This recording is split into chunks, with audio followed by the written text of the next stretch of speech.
एक छोटे से गर्द-आलूद गांव में जहां के घर कच्ची मिट्टी के थे और खेतों में दरारें पड़ी हुई थीं, वहां एक गरीब लड़का रहता था जिसका नाम आरिफ था।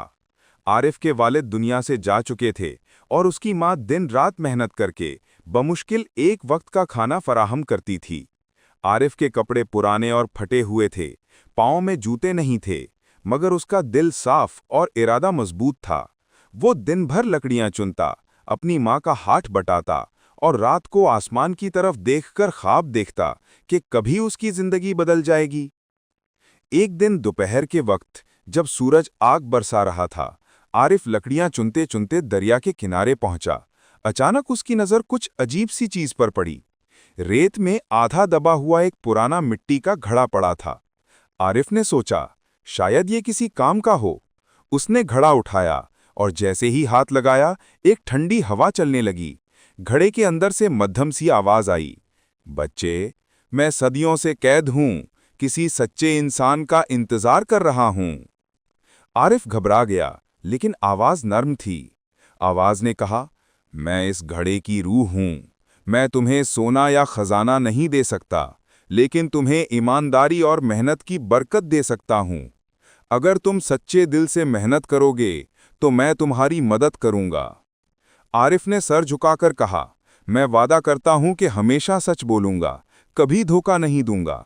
घड़ा हल्का सा चमकने लगा, जैसे उसने आरिफ की बात कबूल कर ली हो। अगली सुबह आरिफ ने कुछ बीज घड़े में डाले। शाम को जब वापस आया तो हैरान रह गया, वही बीज दुगने हो गए थे। आरिफ खुशी से भागता हुआ अपनी माँ के पास गया। उसने उन बीजों से छोटा सा खेत तैयार किया, दिन रात मेहनत की, सूरज की तपिश बर्दाश्त की और कुछ दिनों बाद खेत में सब्जियां आ गईं। अब वो उन्हें बाजार में बेचने लगा। पहली बार उसने अपनी माँ के लिए खाना खरीदा, बगैर मांगे, बगैर कर्ज के। गांव वाले हैरान थे, सब पूछते, ये गरीब लड़का अचानक अमीर कैसे हो गया? मगर आरिफ खामोश रहा। उसे मालूम था कि असल जादू उसकी ईमानदारी में है। एक दिन गांव के एक लालची रईस ने आरिफ का घड़ा चुरा लिया। उसने उसमें सोने के सिक्के डाले, ये सोचकर कि वो बढ़ जाएंगे। लेकिन जैसे ही उसने घड़ा बंद किया, घड़ा जोर से हिलने लगा। अंदर से गरजदार आवाज आई, ये नेमत लालच के लिए नहीं। घड़ा जमीन पर गिरकर फट गया और सिक्के हवा में उड़ गए। रईस खौफजदा होकर भाग गया। गांव के लोग ये मंजर देखकर समझ गए कि ये घड़ा सिर्फ ईमानदारों के लिए काम करता है। उन्होंने आरिफ से मुआफ़ी मांगी और वादा किया कि वो भी सच्चाई का दामन नहीं छोड़ेंगे। फिर एक दिन गांव पर कहत पड़ गया। जमीन सूख गई, दरिया का पानी खुश्क हो गया, भूख फैल गई।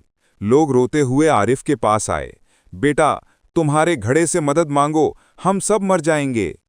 आरिफ ने पानी घड़े में डाला, लेकिन कुछ न हुआ। वो रोने लगा, ऐ घड़े की रूह, अब क्यों मदद नहीं कर रहे?